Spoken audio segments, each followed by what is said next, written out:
रात के 12:30 बज रहे थे। एक सुनसान पतला सा रास्ता जो कि कब्रिस्तान की तरफ जा रहा था, उस पर एक नई नवेली सुहाग की चहलकदमी हो रही। उसके चेहरे पर डर साफ नजर आ रहा था।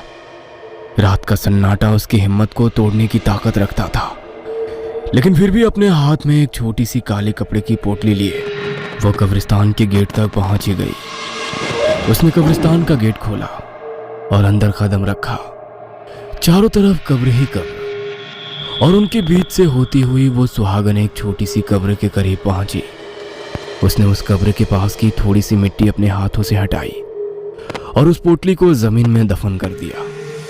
उसके बाद वो इतनी तेजी से वहां से निकल गई जैसे कि उसके पैरों में पंख लग गए हो। उसके कुछ देर बाद ही लाल लहंगा चुनरी पहने, अपने चेहरे को घूंघट से छिपाए, हाथ में लालटेन लिए एक दूसरी औरत वहां पहुंची।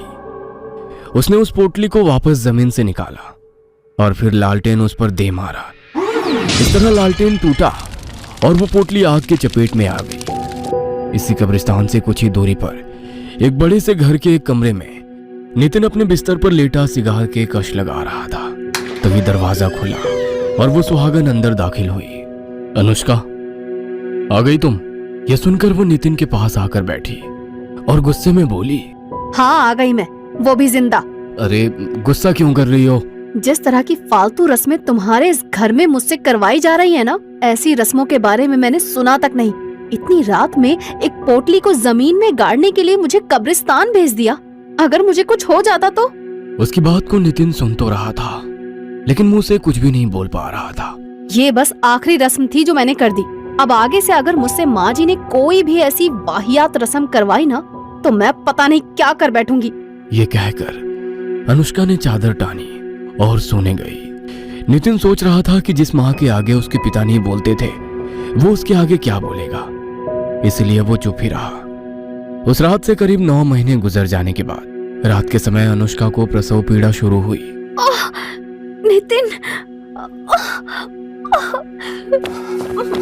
नितिन ड्राइंग रूम में अपनी माँ पल्लवी के पास गया, जहाँ उसकी बहन कामिनी भी बैठी थी। माँ, अनुष्का को लेबर पेन शुरू हो गया है, हमें उसे डॉक्टर के पास ले जाना चाहिए। डॉक्टर की जरूरत नहीं है, हमने उसका प्रबंध कर दिया है। तभी दरवाजे से होती हुई एक बूढ़ी औरत अंदर आई। पल्लवी ने उसको अनुष्का के कमरे में भेज दिया और बूढ़ी ने अंदर जाते ही दरवाजा बंद कर दिया। कुछ देर बाद हमारे खानदान का वारिस आने वाला है। कामनी बेटा, तुम सुबह से ही जश्न मनाने की तैयारी शुरू कर देना। कुछ देर बाद एक बच्चे की किलकारी की आवाज सभी को सुनाई दी और वो बूढ़ी बाहर निकली। मुबारक हो, आपको बेटी हुई है। यह सुनकर नितिन बहुत खुश हुआ और कमरे के अंदर दाखिल हो गया, लेकिन पल्लवी के चेहरे पर गुस्सा उबल आया। ये कैसे हो सकता है? एक लड़की?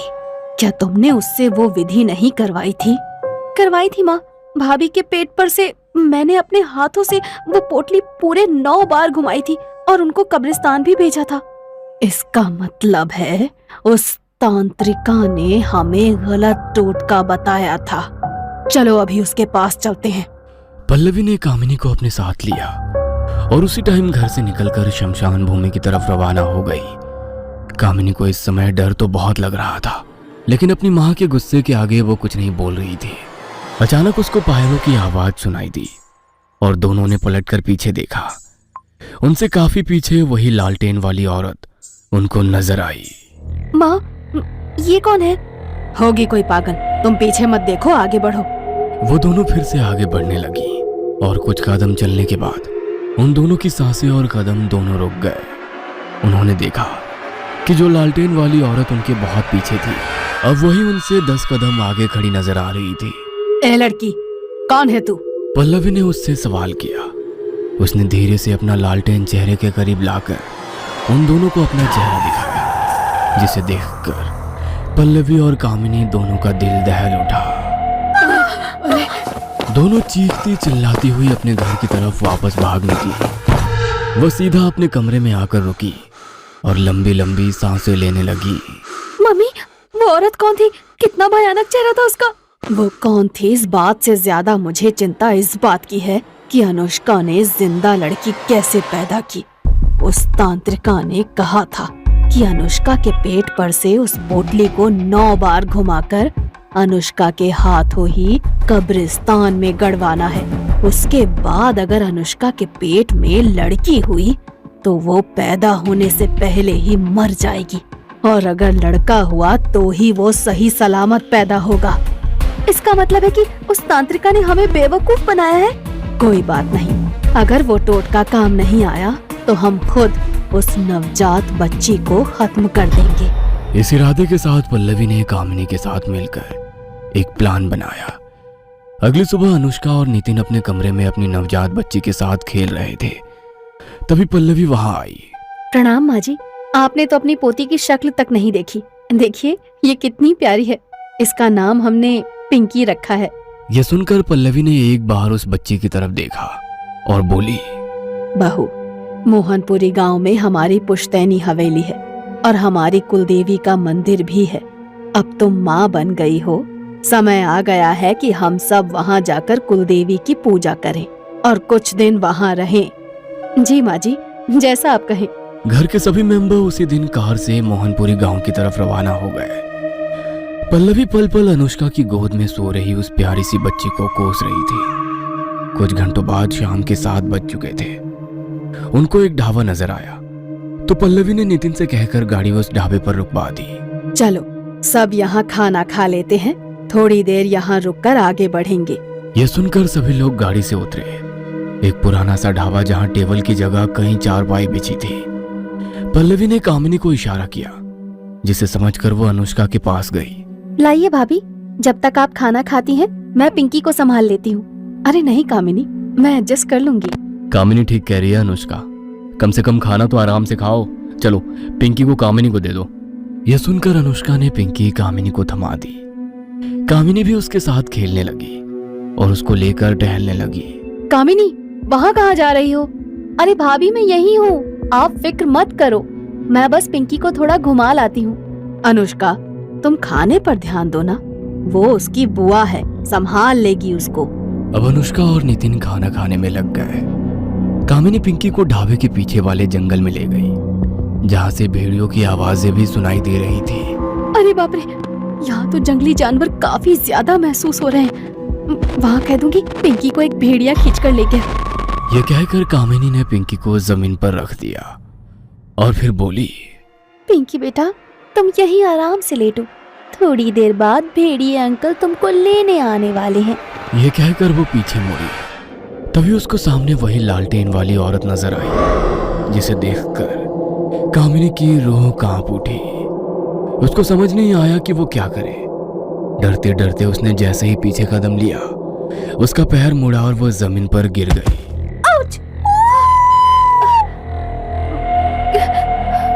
ये तो कामिनी की आवाज लगती है।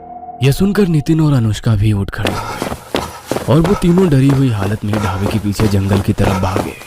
कामिनी के हाथ में पिंकी भी है, पता नहीं क्या हुआ होगा उसको। वो उसको आवाज लगाते, लेकिन सामने से कोई जवाब नहीं मिल रहा था। तभी कुछ ही दूरी पर जमीन पर उन सभी को पिंकी पड़ी हुई नजर आई। पिंकी, मेरी बच्ची। अनुष्का ने पिंकी को गोद में उठाकर प्यार किया और अगले ही पल पल्लवी चिल्ला उठी, कामिनी नहीं। सामने कामिनी की लाश पड़ी थी। उसके जिस्म से उसका सर और एक हाथ गायब था। ये खौफनाक मंजर देखकर सभी का दिल दहल उठा। मेरी बच्ची कामिनी। पल्लवी कामिनी की लाश के पास बैठकर रोने लगी। अनुष्का और नितिन की आंखों से भी आंसू बह रहे थे और उनसे कुछ ही दूरी वही लालटेन वाली औरत खड़ी होकर सब कुछ देख रही थी। कामिनी की मौत से पल्लवी की बुद्धि मानो भ्रष्ट हो गई थी और उसके दिल से यही आवाज आ रही थी, इस मनहूस लड़की की वजह से ही मेरी बेटी की जान गई है। मैं अब इसको खुद अपने हाथों से खत्म करूंगी। उन लोगों ने कामिनी के शरीर को मोहनपुरी ले जाकर उसका अंतिम संस्कार किया और फिर वहीं पर अपनी पुश्तैनी हवेली में रहने लगे। अभी कुछ ही दिन गुजरने के बाद पल्लवी ने फिर से अपने काम को अंजाम देने के बारे में सोचा। उस रात पल्लवी ने बड़ी बेसब्री के साथ आधी रात होने का इंतजार किया और करीब 10 बजे वो दबे पांव अनुष्का के कमरे में गई। अनुष्का और नितिन दोनों ही बेखबर सो रहे थे। उसने पिंकी को पालने से उठाया और फिर हवेली से निकल गई। अपनी गोद में पिंकी को लिए हुए वो जंगल के बीचों बीच बने एक तालाब पर आ चुकी थी। मेरी बेटी को खाने वाली डायन, भाड़ में जा। ये कहकर उसने पिंकी को छपाक से तालाब में फेंक दिया।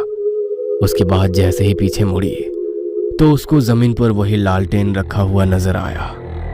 उसके चेहरे के भाव बदल गए। तभी उसको पानी की आवाज सुनाई दी और उसने पीछे पलटकर देखा। तालाब के अंदर से दो हाथ ऊपर निकल कर आ रहे थे, जिनके अंदर सही सलामत पिंकी पड़ी मुस्कुरा रही थी। फिर तेजी से पानी के अंदर से वही औरत अपनी गोद में पिंकी लिए हुए बाहर निकल आई। वो पल्लवी के ठीक सामने थी। उस औरत के कपड़ों से पानी टपक रहा था। उसकी खौफनाक सांसों की आवाज पल्लवी के दिल को अंदर से दहला रही थी। कौन है तू? क्यों बार बार इस बच्ची को बचा लेती है? इस पर उस औरत के मुंह से एक शब्द निकला, जोखिनी। ये नाम सुनकर पल्लवी के डर का कोई ठिकाना नहीं रहा। वो वहां से भागना चाहती थी, लेकिन जोखिनी ने उसके बाल पकड़ लिए। उसने एक ही झटके में पल्लवी की गर्दन उसके धड़ से अलग कर दी और इसी पल अनुष्का और नितिन भी वहां आ पहुंचे। यह देखकर उन दोनों का दिल दहल उठा था कि पल्लवी की मौत हो गई थी और उसकी बच्ची घूंघट वाली एक अनजान औरत की गोद में थी। तुम जो भी हो, मुझ पर रहम करो। तुमने जैसे मेरी प्यारी सासू माँ को मार दिया, मेरी बेटी को मत मारना। मेरी बच्ची मुझे दे दो, मेरी बच्ची मुझे वापस कर दो। ये कहते हुए अनुष्का हाथों को फैलाए जमीन पर घुटने टेक आंसू बहाने लगी। मैं तुम्हारी बच्ची को मारने नहीं, बचाने आई हूँ, और पहले भी बचाया था इसकी बुआ से, जो इसको खत्म करना चाहती थी। यह सुनकर अनुष्का और नितिन को सब कुछ समझ में आ गया। उसने आगे बढ़कर अनुष्का को उसकी बच्ची सौंप दी। पुराने समय में अश्वत्थामा ने उत्तरा की कोख पर हमला किया था, जिससे क्रोधित होकर भगवान श्री कृष्ण ने उसको श्राप दिया था। उसके बाद उत्तरा ने मुझे यानी जोखिनी को जन्म दिया और मेरा काम माओ की कोख और उनके नवजात बच्चों की रक्षा करना था। इस तरह जब भी किसी माँ की कोख या उसके नवजात बच्चे को कोई अश्वत्थामा की तरह खत्म करने की कोशिश करेगा तो जोखिनी यानी मैं वापस आऊंगी उस बच्चे को बचाने के लिए। और जोखिनी धुएं की तरह हवा में गायब हो गई।